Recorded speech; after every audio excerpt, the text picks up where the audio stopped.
in the field of stage hypnosis, and we've had some absolute corkers, and tonight is no exception. Tonight's guest has performed hypnosis in 25 countries. He's a guest lecturer and performance at the International Hypnosis Conference, and he's been dubbed the Hypnotist by Gil Boyne. So you really can't get any better of a pedigree than that. I'm going to play my little clip. Then after that, please have your questions and get ready to show some support for tonight's guest.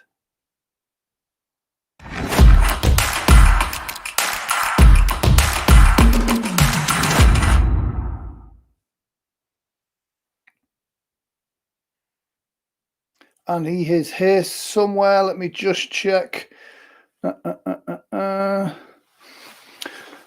He should be there. He's not there. Let me just refresh the screen. He should be back in a second. That's the joys of live sometimes, internet connections and stuff get in our way. We will find out where he is. He is on his way. He is here. I can see he's ready to join the broadcast. So please get your questions ready and show lots of support for tonight's guest, or this afternoon's guest, which is Michael Mezmer. Here he is, the man himself. He should appear on screen. Not there. Hi, guys. There he is. Hi, Michael. How are you? Doing great today. I'm happy. It's a great day here in California. A little windy, but nice. Nice. I was going to say, are you in California? That's a nice warm bit at the moment, isn't it? Yeah. It's getting warm. It's not really hot, but it's really nice compared to the rest of the country right now. I was going to say, yeah, I have a friend in Texas who's kind of telling me about how freezing it is there, and it's kind of, as an English person, I never think of Texas as being cold. So yeah, it's no. Cold. It's like 30 degrees there right now, but next week it's going to be 80-some degrees. Wow. So. Wow, that is an extreme. Definitely. So, first things first, let me just put this on the screen so we can see us both a bit better. There we go. Sure. So, stage hypnosis, what was your first experience of hypnosis? What kind of got your interest in the craft? Well, that's an interesting story, because I sort of pursued hypnosis a little differently. I was already a magician. I've been touring the world for many years to 25 countries, and fortunate enough to perform for people like Michael Jackson and Princess Grace of Monaco and Cary Grant and people like that. And so I had been in show business since I was 7. My first paid show was when I was 7 years old. Wow. And so touring the world, doing incredible shows on major cruise lines, all different things. And I was in Asia, actually, and I saw the trance ceremonies in both Indonesia and Thailand. And in Thailand, they have what they call the kinje. And what they do is they actually have this as part of their religious services. And they do a ceremony where they go into the temple, they go into trance. Essentially, they believe they're opening their self to their God. And then they put these spikes through their cheeks that are like probably an inch or more diameter. They hang weights from them. They walk through the streets for 24 hours. And then they come back at the end of that, they pull it out. There's no marks, no blood. And so it's really quite amazing. And then in addition to that, I saw the horse dances down in Indonesia. And on those, what they do is they hypnotize someone. They make them believe they're a horse. And so they start eating grass with their mouth out of the ground, and then they whip them with a whip. And there's marks, and they start chewing and swallowing light bulbs. Now, being that I was an illusionist and magician, I knew that those things were reality, that there wasn't a trick to it from what they were doing. And so what was amazing was after that ceremony, the marks on the back from the whip immediately went away, and the person had no pain whatsoever. So that was the start of it. And then I was working doing illusion work down in Venezuela. And so this was many, many decades ago. So I was down in Venezuela, and I was actually in a command performance for the president of Venezuela at that time.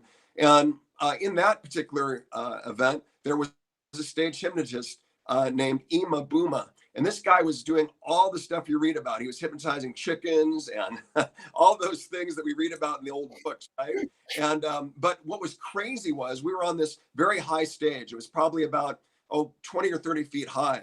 And it was very much looked like the Colosseum in Italy, only it was called the Helicoide, which is now an office for the government. They built it in, but it was outdoors at the time. Anyway, he was hypnotizing these people. They so are intently believing in hypnosis in that country.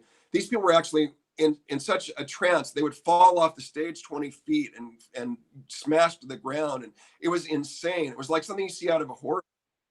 Wow. And so that was another that was what really I looked at that. I'm very interested in this. And also as a youth, I really enjoyed monster movies. In fact, I write for Scary Monsters magazine, which is the last great horror magazine that's in, you can buy it on the stands. But I was on the set of Dark Shadows when I was very young, which is a very famous soap opera here in the States.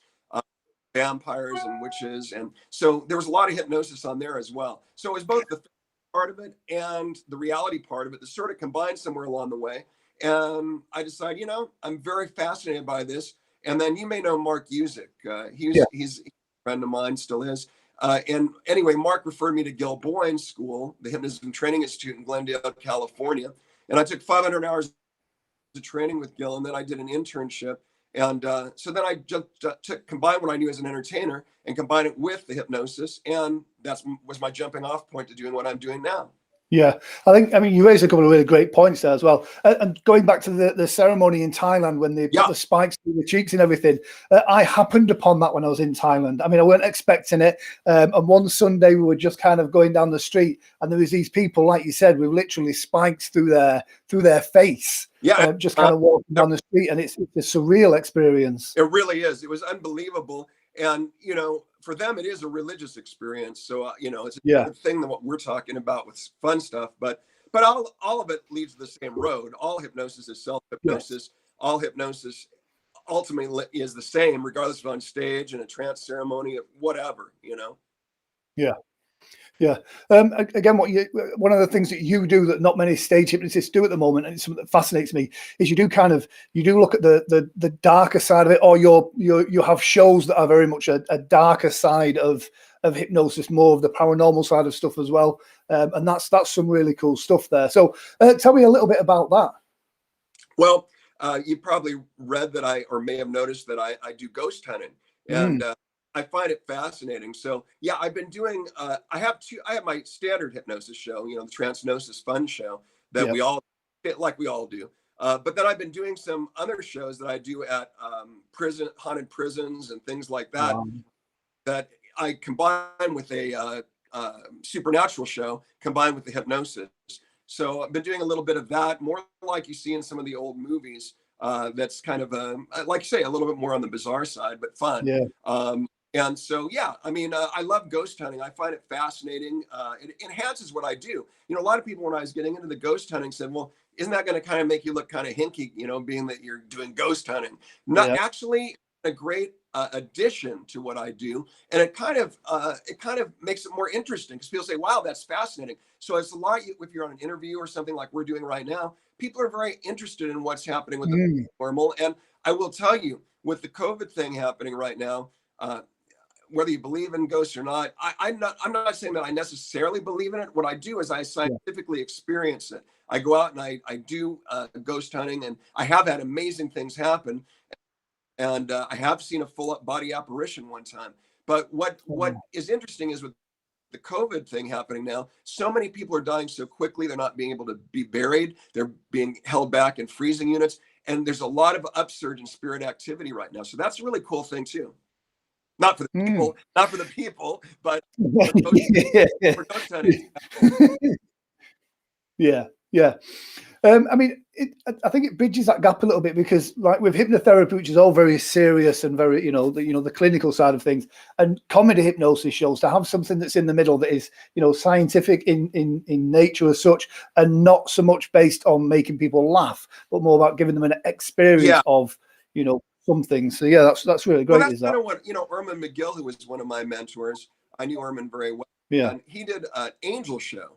So it was based around more of it was kind of therapeutic at the same time. There was some entertainment value to it, but he called it the angel show. So it was a different approach than his standard, what we all know from his book and everything, books and his show. But at the end of his life, he was more doing that angel show, which really appealed to a lot of people because people are looking for interesting solutions or interesting ideas. And so when you take hypnotherapy and hypnosis into that realm, it makes it interesting because you have the entertainment factor, but you have the fascination factor of maybe there's something more to life, Yes, absolutely. And I think the performance element I'm a big advocate of therapists learning some performance elements because it only enhances the work that they do in their clinical practice. So yeah, fantastic. Who was the first stage hypnotist you ever saw? As a teenager, um, I went to Knott's Berry Farm. That's a big amusement park here in Southern California. And so before I got into actually studying hypnosis, Ima Buma, the guy in Venezuela, was the guy I saw that really kind of changed my mind. But before that, I saw a guy not Universal, at Knott's Berry Farm in Southern California during their Halloween hunt. He was there for many years, and I can't think of his last name. His first name was Tony Angelo. Yeah, I hadn't thought a lot of years. You kind of brought that up. So yeah, Tony Angelo, and he was very funny and very good. He would play there every year, and he had packed houses. Later, I would perform at the Halloween hunt doing my hypnosis shows many years later, because he passed away eventually. And I had worked with him also at county fairs later past that when I was being an entertainer. So Tony Angelo, he also had a church. I don't know exactly what the thing was with the church, but he had a church also. So he had people that followed him at the church, and then he did the stage hypnosis, and he was very good at it. He was very old school, very clean cut, and a good solid show, Nice. It fascinates me, the crossover between some religions and hypnosis as well. I know there's certain religions that have issues with hypnosis and stuff that we do, and we've got a guest on in a couple of weeks' time that is a minister and a stage hypnotist as well. So that'll be an interesting kind of play on that. Well, we have all those big faith healers that tour the U.S. and worldwide, and you look at like Benny Hinn, for instance, or people of that nature. And you can see clearly they're using hypnosis techniques in their work, and it's just so clear. But I think what happened was, I don't think that I have many ministers that are friends of mine. I have a family member that's a Methodist minister, and he has no problem with hypnosis. Matter of fact, one of the Methodist ministers that I know very well that did my marriage, my wedding, he was hypnotized in a hypnosis show. So it's not necessarily true that it's the ministers mostly in the Assembly of God and those kind of churches where they're doing the faith healing essentially. And I think what it is, I think there's a fear of those people that it takes away some of their power if they were to acknowledge that hypnotherapy and hypnosis was as effective as it is. Yeah, absolutely. So you mentioned there about fairs and kind of state shows. I mean, that's a massive market in the US. It's a market we don't have over here in the UK and most of Europe. How do you see that going kind of, post-COVID? Well, for those that don't know, I'm the immediate past president of the Rocky Mountain Association of Fairs. And we cover 7 states in the US and 3 Canadian provinces. So I've been intimately involved in the fair industry for decades. And it's a great way to do hypnosis because you have a wonderful crowd at most events. Now, there's smaller fairs, and you do have those shows where you have to make the show happen, like we've all done in everything else. But as far as going forward, I think it's no different, perhaps, than most entertainment situations right now. Of course, we've got a big challenge ahead of us. I don't really see the entertainment, and I hate to say this because I'm not a negative person, but I don't see the entertainment business coming back really strongly until 2022. And that includes fairs. And it's unfortunate for all of us because, it's what it is. I think the whole COVID thing got extremely out of hand, as I'm sure you do too. I have friends in England. I don't know if you know Dr. John Butler, very prominent hypnotist there in England. He was the executive director of the American Council of Hypnotist Examiners, which I'm also immediate past president of. In any case, I have friends there over the pond. And and I hope we're friends now too. So the thing is, that I know it's worse there in ways than it is here. But I really feel the media, and for political reasons also, a lot of it, although it is real, I'm not saying it's not real, but it definitely got blown out of proportion that people are so in fear now. And as we know with hypnotherapy work, we're dealing with fear all the time. That's the main core of everything. A Yeah. fear of whether it's criticism, unloved, sickness, and in this case, sickness and dying is what is one of the core fears that we deal with anyway in hypnotherapy. So the media blew this up to accent that particular fear to such a height that people, even if things were perfect today, I think we'd still be looking at a few months before we could even get back to doing what we do. So it's going to be a challenge.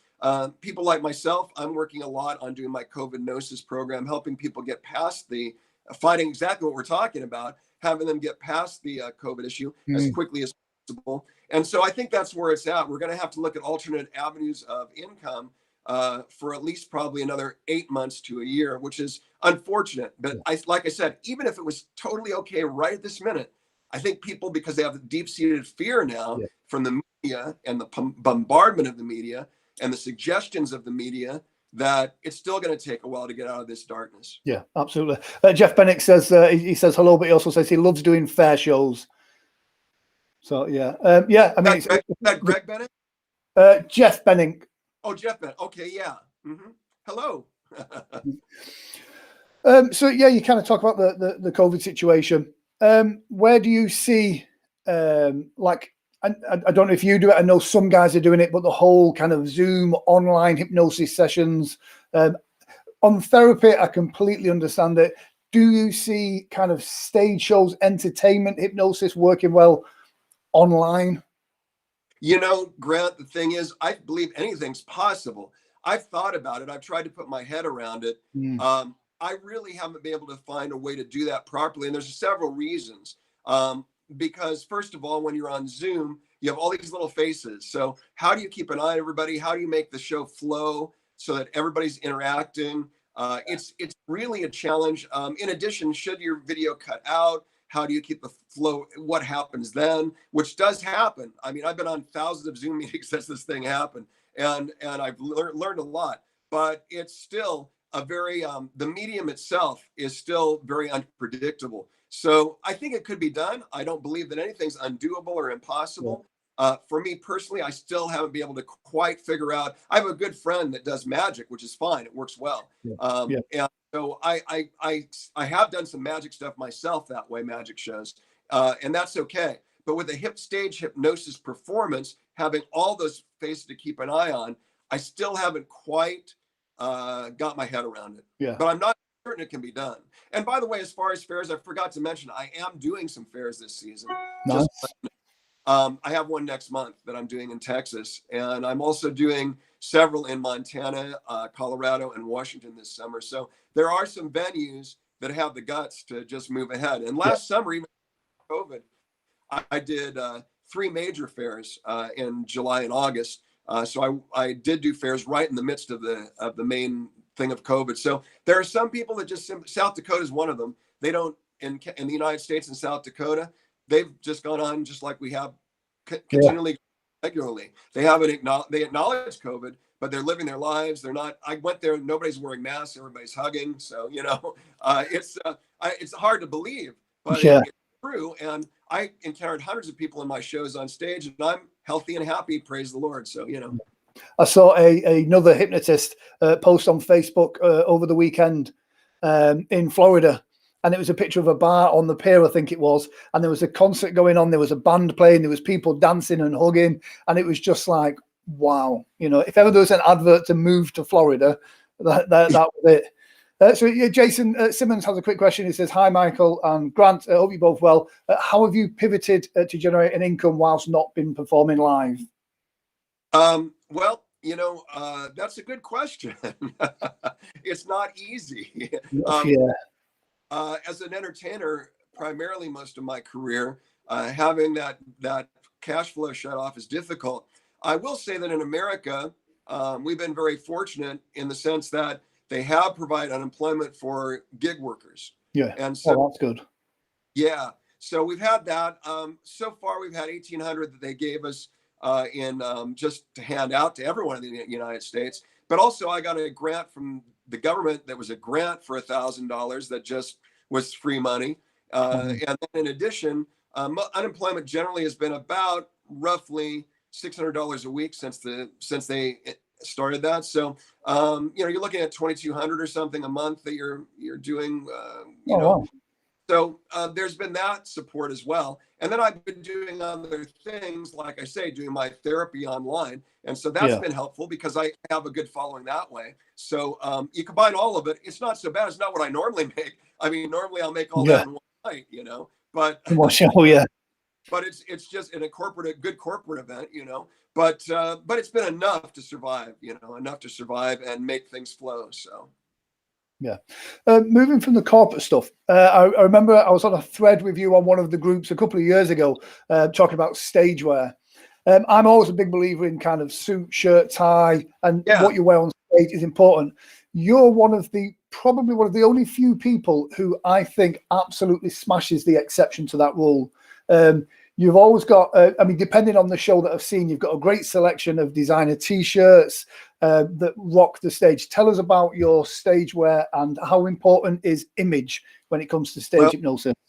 Well, you know, thanks for that. That's a great question, Graham. Most people don't consider that. You know, I even was trying to wrestle today with, should I dress professional I do for my therapy session, or should I dress like I do for my shows? But I thought I would honor you by looking more dressed today. So yeah. So the deal is that yes, when I grew up, I've been in showbiz, as I said, since I was 7. And so I've been around a lot of people through my career. And in entertainment, one thing I've noticed is you have to have an image. And so your hair, your look, everything's very important. I saw Elvis 15 times in concert, for instance, and you look at the man, how he dressed, you know, now it's different, but he had a unique look. He had a unique way of being. When he walked on stage, you knew it was Elvis and no one else. I worked with a lot of stars. My brother was a Broadway star. He nominated for Tony Awards and things like that. And my oldest brother was a drummer, and he worked with Chubby Checker and Little Richard. So I saw all these performers, and I was backstage with all these performers, and each one looked unique. Not one looked like the other. And the ones that did look like others, they never achieved much with show business. So yeah, I have a certain look for my shows. Thank you for the compliment about rock and the look. I appreciate it. All of my shirts are custom designed and sewn with custom fabric that I wear in my hypnosis shows. And so they have a very unique look, so I don't look like anyone else. I'll take it a step further too. I'm probably one of the few stage hypnotists, you know, that's a male hypnotist that I always wear stage makeup. When I get under lights or in the shows, I want to look good, my very, very best. So even when I'm in 100-degree fair, I'm wearing stage makeup. Yeah. It all goes back to my traditional training because I started out in theater. And so I wear makeup, I wear my custom design outfits, but mind you, they're casual to an extent. It's very much, I try to emulate what's going on now. You know, Chris Angel is a great magician here in the States. A lot of magicians would not have an issue with that, but he's successful. He's probably the most successful live magician currently in the States. And so you look at the people that are at the cutting edge. What are they doing? How do they look? What makes them successful? And so you take that, you mix it with a little bit of the traditional, because I come from a decade-long traditions, and then you mix that and you try to find a good balance that you feel comfortable. And the other thing is, always feel comfortable when you're on stage. That's a big thing.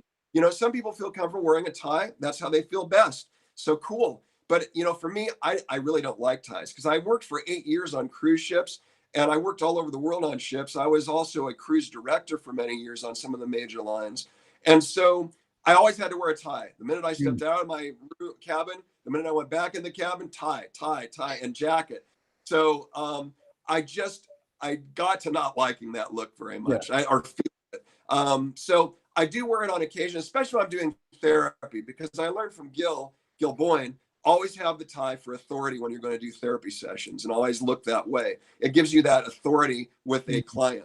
But when I'm on stage, it's the opposite because people want you to be Elvis. They want you to be David Bowie. They want you to be Lady Gaga. They don't want you to be the clinical hypnotherapist. Yes.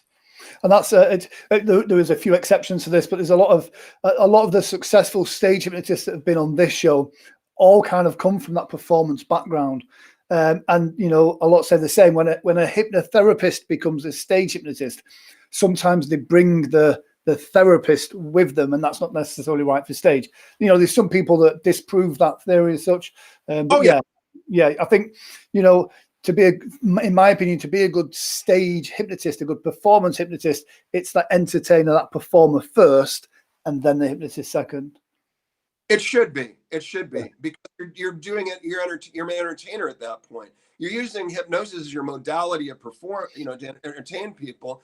But just like a juggler, singer, I met Wayne Newton a couple months ago. Wayne is an example of that. He doesn't look like anybody else. I mean, that's why he's Mr. Las Vegas. He still wears the traditional tuxedo, which is awesome because that's Wayne. But he is Wayne Newton. When he walks out, you know it's Wayne Newton across the room. You don't have to say, oh, who's that guy? Or, you know, it's Wayne Newton. You know, he walks in a room. So, and Houdini, all the great entertainers of all time, they didn't look like anybody else. Yeah. It's your stage outfit is a suggestion in and of itself. People judge you in the first 5 minutes you walk, even less than that, the first 60 seconds you walk on stage. They're going to judge, do I want to spend an hour with this person? Or if they look at your materials, do I want to go to that show? Does it look like something interesting? And so you can't look like everybody else, you know, and have to have that unique look. And it's different for everyone. I mean, I always say you have to know your role. I mean, when I'm on stage, I'm Michael Mezmer, the entertainer. So I have to be that Michael Mezmer. It's not how I am in person. When I'm hanging out with just my ball cap and being myself, I'm totally different. And even in my persona, I'm totally different. My voice is different even. And the way I walk is different, Grant. I mean, I even developed the walk. You know, I learned this when you look at people like John Wayne.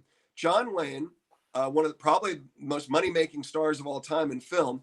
John Wayne developed what he was. His name was not John Wayne. And his walk was not the walk that he normally walked as a human being. He developed that walk. Everything about him was designed to make the image that sold him as a cowboy on the films. And it worked, right? So we can't all be as brilliant as John Wayne, but we can strive to be, right? Yeah. And that's absolutely, it's great advice to craft everything about your presence to give you extra presence, to make it remarkable. Yeah. Spot on. You're marketing your product. And in our business, we are the product. Therefore, we're not marketing a car. We're not marketing a house. We're marketing, this is the product. Yes. So you have to make that product as interesting and fascinating as possible to entice people to put $1 down to be wanting to buy that product. Yeah, absolutely spot on. We have a short clip we're going to play. I love the start of this clip. Now, I'm unsure on the music of it, so Facebook sometimes can be a bit naughty and cut it out. So I'm only going to play a short bit of it. But it's just your energy on stage and how you kind of command the audience that's behind you that I think is a great example of that. Let's hope for the best. Yeah, I'll put that on now.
No way to alter those arms. Lifting and rising and lifting, just as if there were 24 helium balloons around those wrists. Ready? And sleep!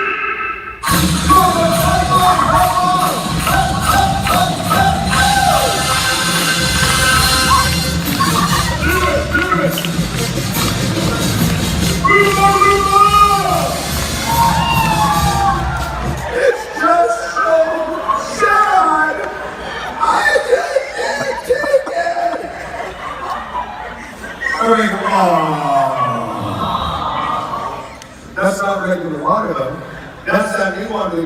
announced a few days ago. It has a certain effect on students. That's why they call it giggle water. That's the greatest word! What's that word?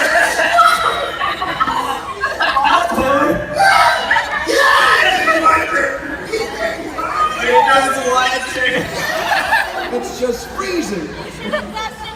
It's so cold. It's so cold.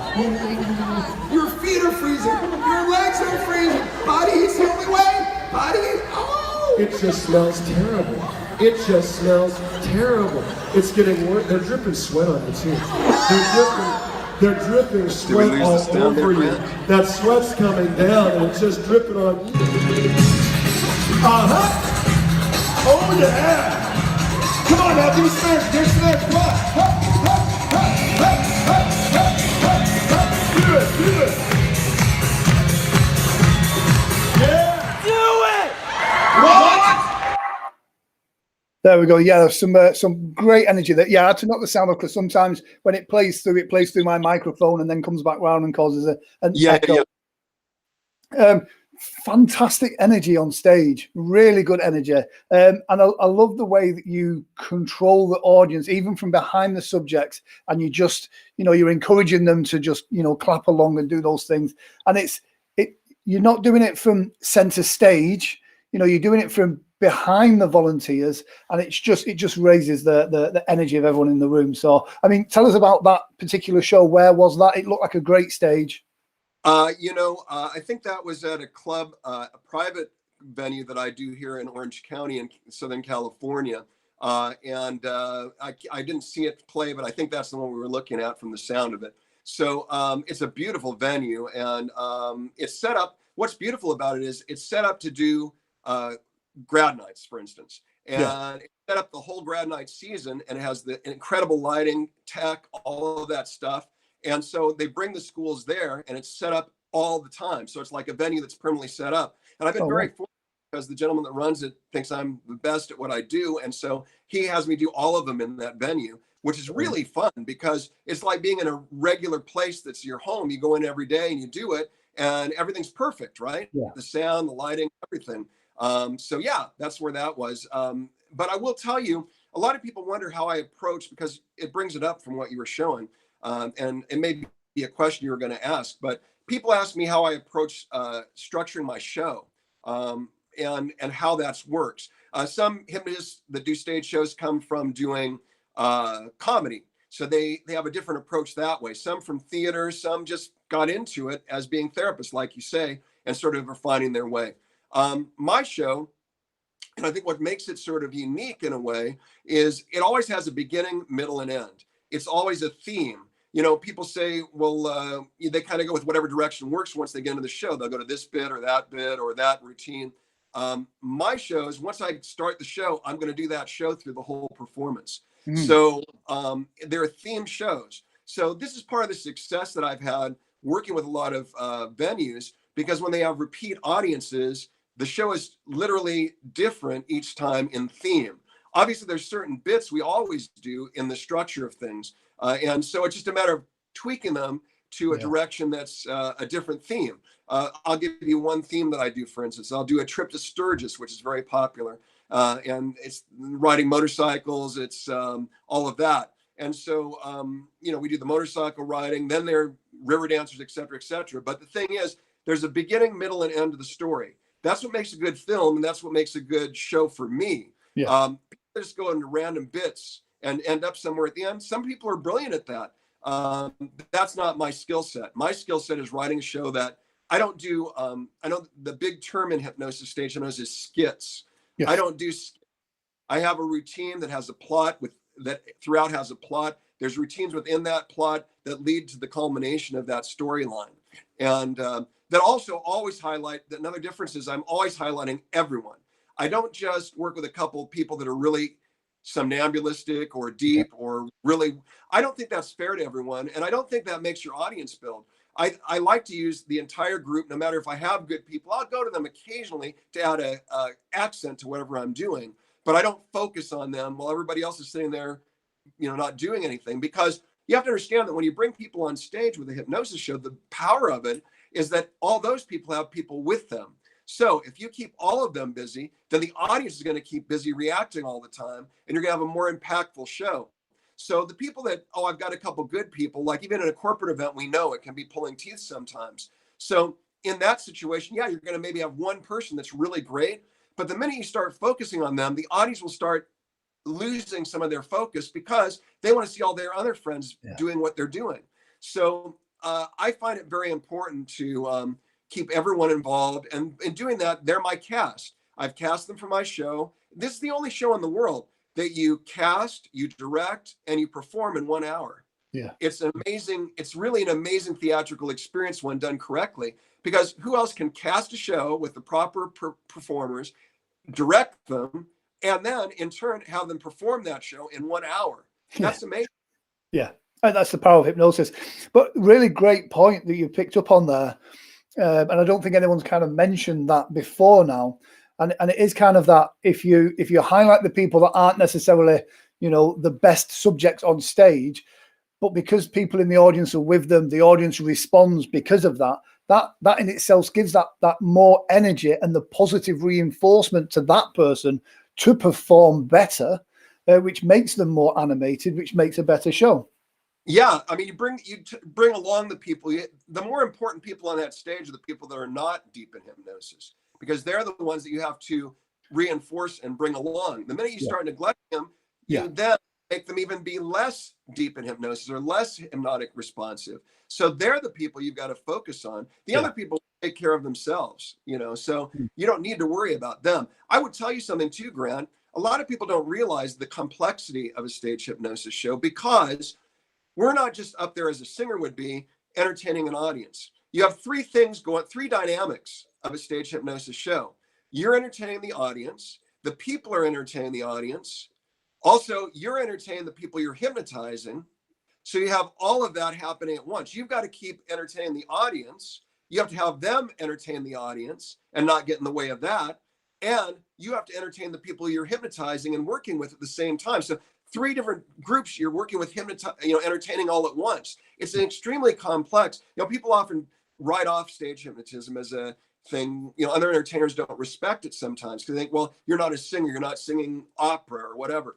Let me tell you, to be able to manage the 3 dynamics of the hypnosis show and entertain all 3 dynamics at once is extremely complex if you do it well. Yeah, and it's exactly that point. It's easy for a stage hypnotist to just work the numbers and just work with the superstars.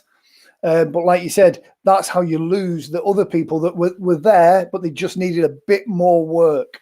If you work on those people, you have a fantastic show. Brilliant bit of advice. Fantastic. Oh, thank you. And I think part of that too is you've got to know your hypnotists. Some stage hypnotists, I hate to say it, but it's not an insult. It's just that they don't understand. They take a 2-day seminar or whatever, and then they feel they can go out and be a stage hypnotist. You need to know your hypnosis. And part of that is you should know something about clinical hypnotherapy too, because then there's a reason. Because then you'll know multiple techniques you can utilize during your show, and you can go whatever direction needed to bring those people that we're talking about into the show.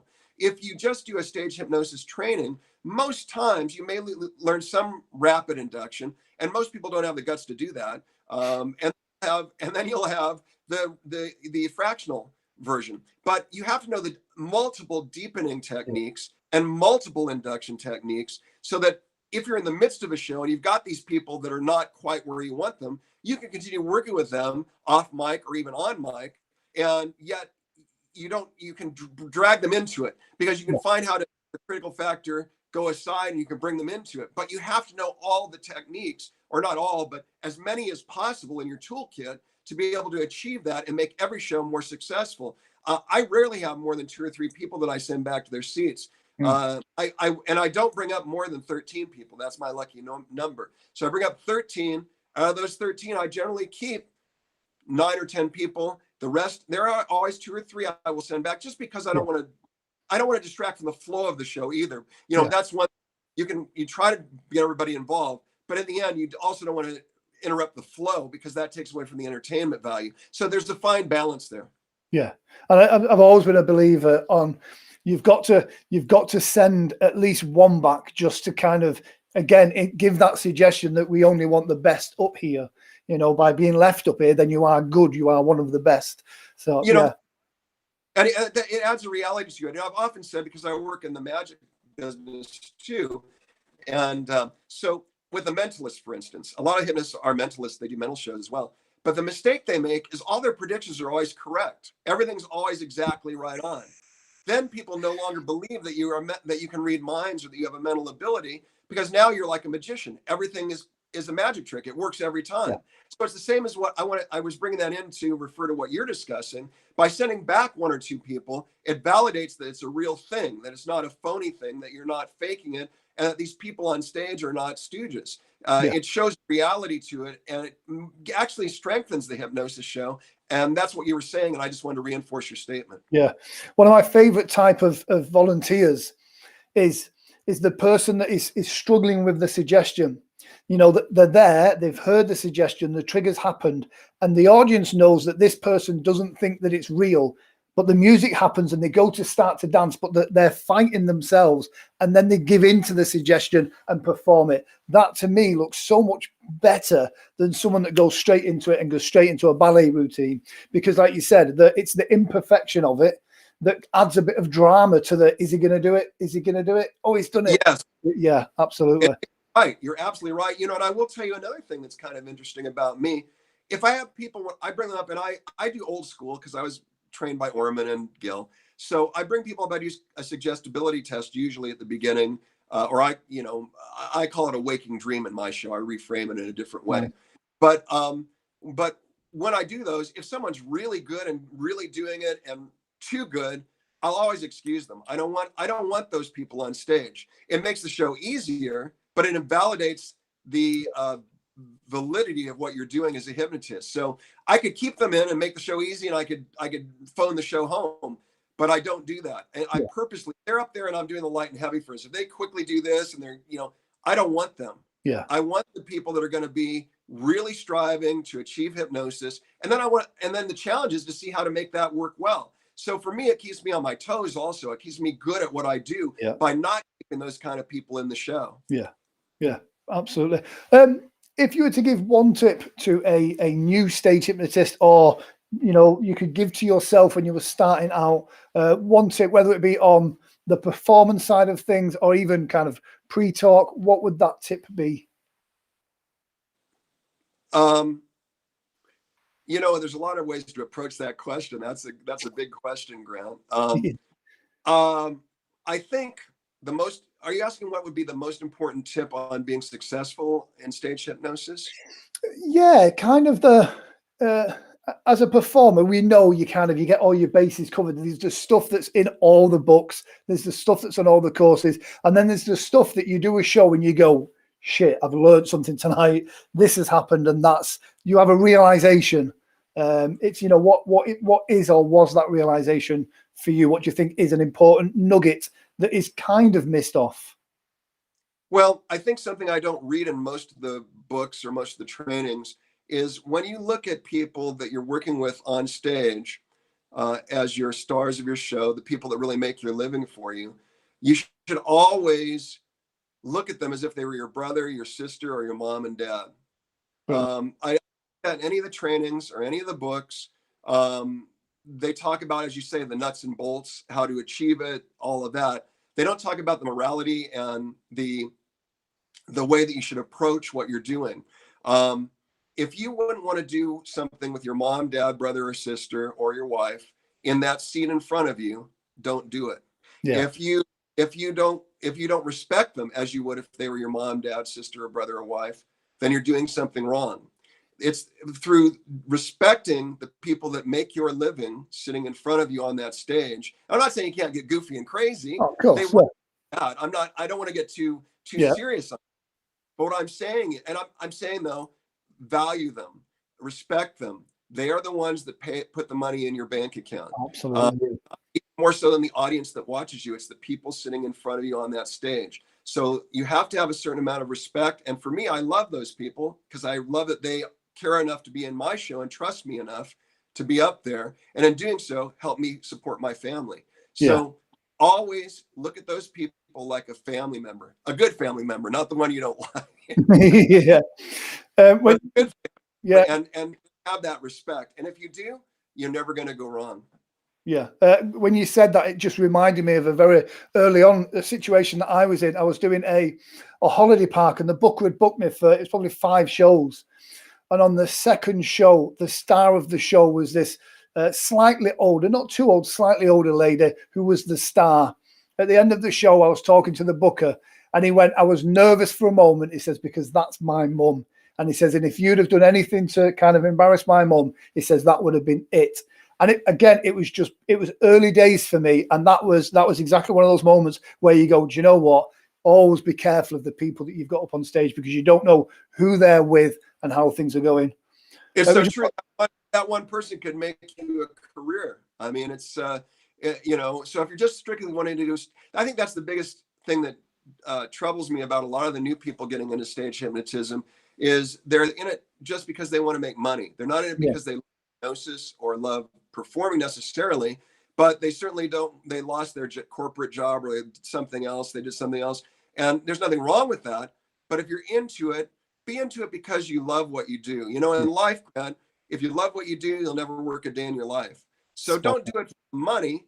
Do it because you love what you do. Yeah. And if you love it, and if you love the people you work with on that stage, you're never going to go wrong. Yeah. Yeah. That's absolutely great advice. Jeff Bennick has just said, this is a great lesson. We've also got a couple of hellos as well. Eddie Duncan says hello, and Natasha Stanley says hello as well. So we've got some Brits kind of tuning in and saying hi. Wonderful. I always ask guests this, and I always put a link up. But if you were to recommend 2 books, whether it be on hypnosis, personal development, or business books that you think help people, again, move along in their career, what would those books be? You know, we in life, we're all humans and we're in business, and there's so many challenges that face us, and it's not an easy road. I mean, it's challenging.